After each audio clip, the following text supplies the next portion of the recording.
In 1211, the most powerful man in Europe ran an experiment on babies. Frederick II, Holy Roman Emperor, spoke 6 languages, kept a personal zoo, got excommunicated by the Pope twice. He wanted to know what language God spoke. His theory was simple: raise babies in total silence, and eventually they would start talking on their own, in the original human language, the one we were born knowing. He gave the nurses one instruction: feed them, bathe them, keep them warm. Never speak a single word. The rooms were clean. The babies were held. Every physical need was met. One by one, the babies stopped reaching, stopped responding, stopped looking at faces. None of them survived. The account comes from a Franciscan friar named Salimbene di Adam, writing around 1282. He wasn't a fan of Frederick, but he was a careful chronicler. Historians still take him seriously. He wrote one sentence about the outcome: the children could not live without the clappings of the hands, and the gestures, and the gladness of countenance, and the blandishments of their foster mothers. Frederick wanted the original tongue of humanity. What he found is that silence kills babies. Not fast, not violently, quietly, from the inside. For 700 years, this was a footnote about a king who went too far. Then, science started asking what exactly those babies had been missing. Here is what a normal baby is doing while you think it's just lying there. Patricia Kuhl, a neuroscientist at the University of Washington, has spent decades studying how infants process speech. Her research shows that by 6 months old, a baby has already begun mapping the sounds of its native language. Not words, sounds. The raw material that words are made of. By 10 months, a baby raised in an English-speaking household has already lost the ability to distinguish certain Mandarin sounds that a baby in Beijing hears effortlessly. The brain is not waiting to learn language, it is already being wired by it. Before the first word, before the first birthday, before anyone thinks the child is paying attention. A 6-month-old drooling on a blanket is performing a feat of pattern recognition that no supercomputer on Earth can replicate. And all it needs is a voice in the room. In 1945, a psychoanalyst named Renee Spitz walked into a foundling home in the United States. Clean, well-funded, babies fed on schedule, changed on schedule. Hygiene was excellent. There weren't enough nurses. Each baby got a few minutes of human contact per day. No holding beyond what feeding required. Efficient. Sterile. Silent. Spitz compared them to a second group, babies in a prison nursery. Their mothers were inmates. Conditions were worse in every way. Less medical care, less money, less hygiene. But the mothers could hold their children, talk to them, sing to them. By every standard of 1945, the foundling home should have produced healthier babies. The foundling babies developed normally for 4 months. Then they collapsed, stopped reaching, stopped making sounds, stopped tracking faces, lay in their cots and stared at nothing. By age 2, more than a third were dead. The prison babies were fine. The babies with less money, worse hygiene, and incarcerated mothers outperformed the babies with everything except a voice. That is how powerful language is. It outranks medicine. In 1958, Harry Harlow at the University of Wisconsin pushed the question further. He built 2 fake mothers. One was bare wire with a milk bottle attached. Calories, nutrition, survival. The other was wrapped in soft cloth. No milk, no food, nothing useful. Infant rhesus monkeys chose the cloth one. They would reach over to the wire mother to drink, then go right back, gripping the cloth, pressing in, choosing the thing that felt like contact over the thing that kept them alive. When something frightening entered the cage, they ran to the cloth mother, not the food. The monkeys raised without either, just wire walls and adequate nutrition. They never recovered. Couldn't socialize. Couldn't mate. Couldn't parent.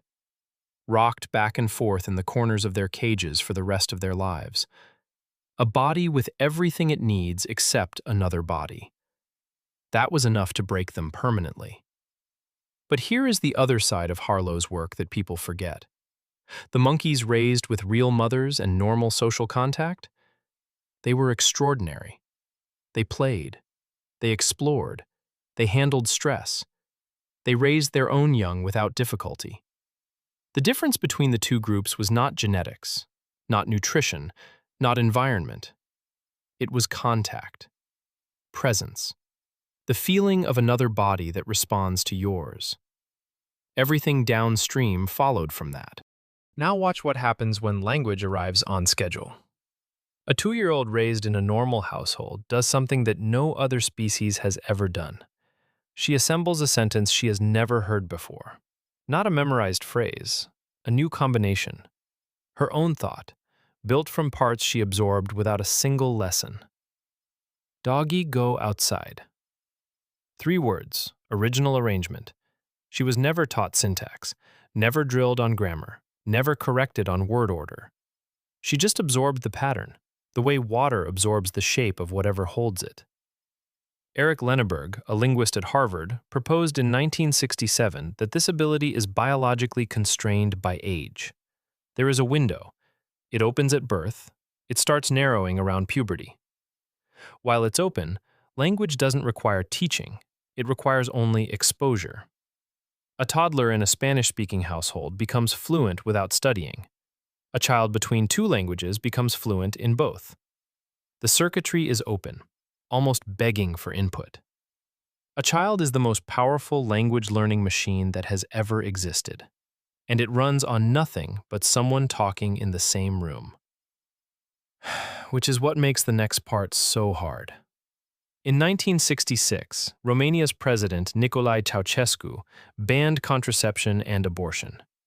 He wanted a bigger population. He got one. Hundreds of thousands of children born to families that couldn't feed them. The state took them. Over 100,000 in institutions by the late 1980s. They were fed, changed, kept in cots. Nobody spoke to them. 1 caregiver for every 30 children. In 1989, Ceausescu fell. The world got in. Journalists filmed what they found. Rows of silent children, rocking, staring at walls. Many couldn't speak, couldn't make eye contact, couldn't form attachments. They looked like Harlow's monkeys.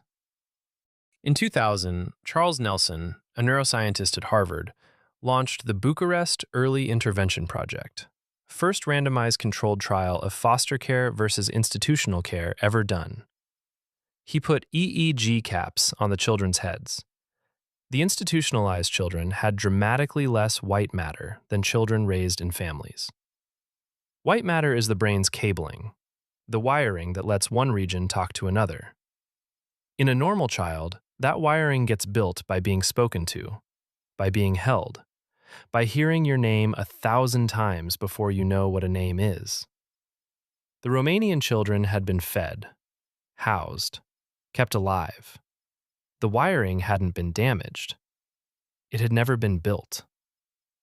But Nelson found something else. Children placed in foster care before age 2 showed significant recovery. Real recovery. The white matter grew. The connections formed. The brain hadn't given up. It was still waiting for a voice.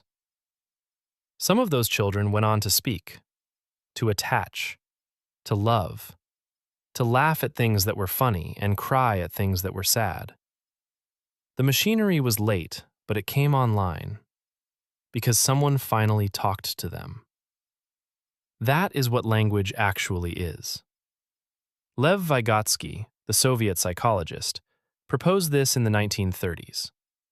Thought does not find expression in speech. Thought comes into existence through speech. The inner voice you hear right now, the one reading these words, the narrator inside your head that you think of as you. That was not something you were born with. It was installed by the people who spoke to you before you understood a single word they were saying. Right now, somewhere, a mother is talking to a baby who cannot understand her. She is narrating the room.